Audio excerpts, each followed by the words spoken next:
Welcome to Cinemaholics. I'm John Agroni, and I just watched Joker Folie Deux last night, actually. This is not an instant take, which I normally have been doing after watching the movie, but for various reasons, I honestly walked out of Joker Folie Deux. I don't want to have to keep saying it, so I'm just gonna say Joker 2. And so I walked out of Joker Part 2, and I genuinely did not want to do an instant take. And I think the reason is because this movie put me through, I want to say, a little over 2 hours. I think it's 138 minutes of just relentless punishment, I think, toward me as a film goer. And I was just done. I did not want to think about the movie. I just wanted to put my mind on something else. I was so ready to just not talk about this movie. And I questioned whether or not I would talk about this at all, quite honestly, outside of an in-depth review with Will Ashton, which we'll hopefully be doing in the coming weeks. But yeah, no, I'm just going to give some of my surface level thoughts on the movie, not a total review or anything, but really just what I think about this one. And I'm actually going to say something a little bit weird maybe, because you're probably like, oh, wow, so you totally hate it, blah, blah, blah. It's just a complete... I have to admit, for the first about 30 minutes, maybe 40, there was a part of me that was thinking or questioning, do I like this? Because I was kind of wondering, maybe I do. Maybe I like this more than the first Joker. If you weren't listening to Cinemaholics back in 2019, Will and I did review that film, and I was not a fan. At the same time, as much as I did not like the movie, I found it to be very superficial. I wasn't really jiving with a lot of the, cribbing Martin Scorsese's homework, but I did like the concept. I liked the idea and the type of approach. Let's make a comic book movie that doesn't have to be tied to a cinematic universe, that can be more grounded, that can borrow from a very 70s/80s pastiche. Heck yeah, that sounds great. And I liked that the movie was coming out. I was looking forward to it and hoping it would do well. And it did do super well. The first Joker made $1 billion, and going into this Joker sequel, which they started making in 2022, so a few years later, Todd Phillips is back with Scott Silver, his co-screenwriter. And my understanding, and this was surprising to me to find out, but my understanding is that Todd Phillips wanted to make this movie. I think what I assumed kind of going into this, because I also don't remember the headlines from 2022 and all that, but my assumption was that DC was like, oh, wow, or Warner Brothers rather, was like, oh, wow, Joker made $1 billion. It's the highest grossing R-rated movie, I think, ever. Let's make another one. And Todd Phillips, I want to say, this is the guy, first of all, who made The Hangover, right? And I think the sequels too. So not a great track record with sequels, Todd Phillips, but I think he looked at the movie and was kind of like, yeah, I want to do a sequel. I think he was more proactive about it. He was like, I want to make a sequel to Joker. Where my guess, I think I just assumed that Warner Brothers asked him because it made so much money. Apparently that's not the case. Apparently he really wanted to come back and do this. Joaquin Phoenix wanted to come back and do this. And I'm not opposed to the idea in theory, because the first one wasn't very good, and so I wasn't looking forward to the sequel, but I'm all for a sequel that can transcend the first one. And hey, look, he's borrowing from Martin Scorsese again, I guess. At least that was my impression going in.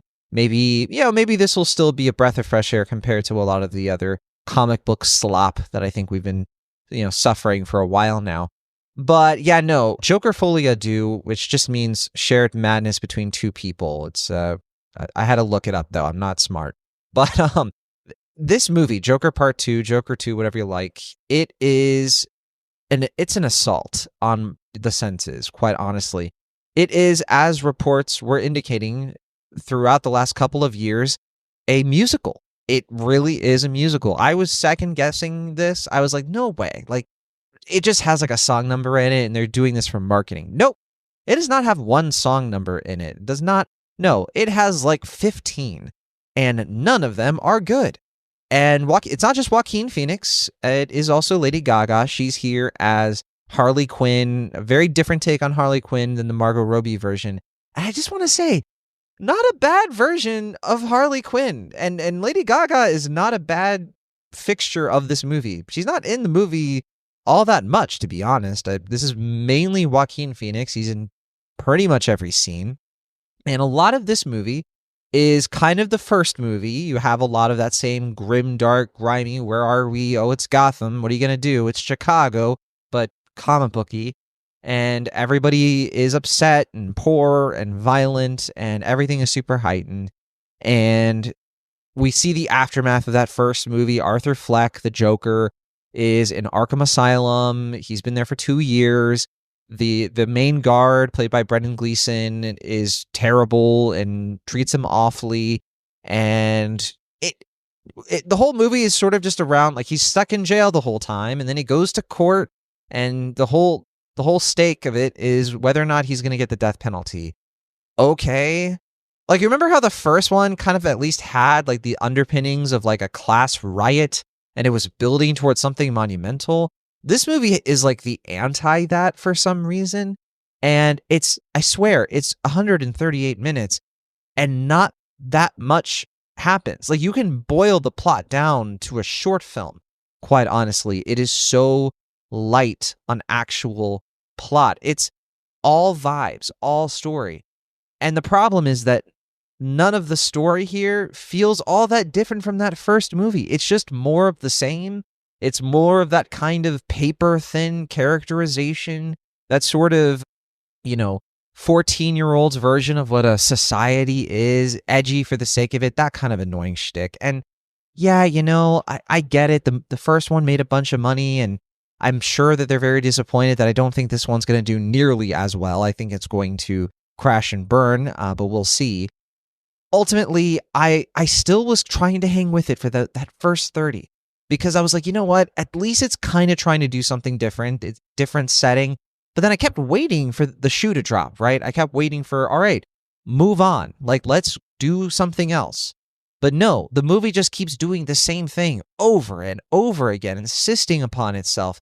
And you know what? It's also a 14-year-old's idea of what an A24 movie is.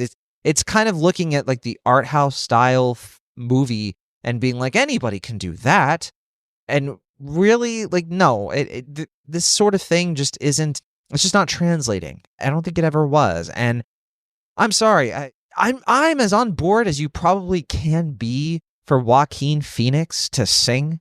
I am not opposed to that in principle, but he's not a singer. He's not a trained singer. So having him sing, 15 times in a jukebox musical, most of the music is not original. So it's really, a jukebox. So it's a lot of stuff that's like a worse version of a good song. And that gets really stale after the first, 3-4 times. They just keep breaking out into song for no reason. It's like people who don't understand what makes a musical made a musical. It's so frustrating. And the most frustrating thing, too, is that, all right, well, if you're going to do a musical, do some showstoppers, baby. Like, give us some sets. Like, give us some wild, do some La La Land type nonsense. And they maybe do like a 10th of that sort of thing. Like, every once in a while, they'll step out onto a set that looks different, and there might be some kind of... But here's the thing. It's all a dream sequence, really, all the musical stuff. And the 5th time the movie makes a comment on that of, like, when you think about it, all musicals are kind of like a psychosis. Like, we get it. We understand. You're not doing anything interesting with that idea. And so, yeah, by the end of this movie, I was so frustrated. Somebody audibly booed at the very end. It was a press screening, but there were a lot of, folks coming in because it was also a promo screening. And yeah, people were just, I remember, like, the crowd was like, what the heck? Like, I think there were more walkouts than Beau is Afraid, to borrow another Joaquin Phoenix movie. It's not to say I would watch Beau is Afraid over this. I don't want to watch either movie, quite personally, and I say that as somebody who loves Joaquin Phoenix, but I don't know. The last couple of projects with him, for me, have been real, just total misfires. And, this is the guy who did You Were Never Really Here. I mean, one of the great, action thrillers of the last 10 years, and here we are now. So I'm very bummed, very disappointed. I cannot recommend this movie, maybe as a curiosity, something where you're like, I got to see this for myself, but I would not waste your money, and I also would not go into the theater and have to be stuck in the theater having to endure this movie. Stick to clips on YouTube, I guess. But yeah, those are my basic reactions to Joker, Folie, Deux. Looking forward to talking to we'll lash in a little bit more in depth about the movie, getting into some more detail on what this thing is, I don't know, trying to be. But ultimately, this one's a joke. It felt like a practical joke in a lot of ways, but, missing an actual punchline or, in terms of the climax, I don't know. I don't want to say too much, but there you go. All right. Well, thanks for listening to this. Sorry to be the bearer of bad news, but we'll be back to talk about some more stuff pretty soon. We have some new movies coming out this October to look forward to, so make sure you're subscribed to Cinemaholics. Make sure you're in the Discord hanging out with us. All the links to that are in the show notes, and we'll see y'all again next time. Bye.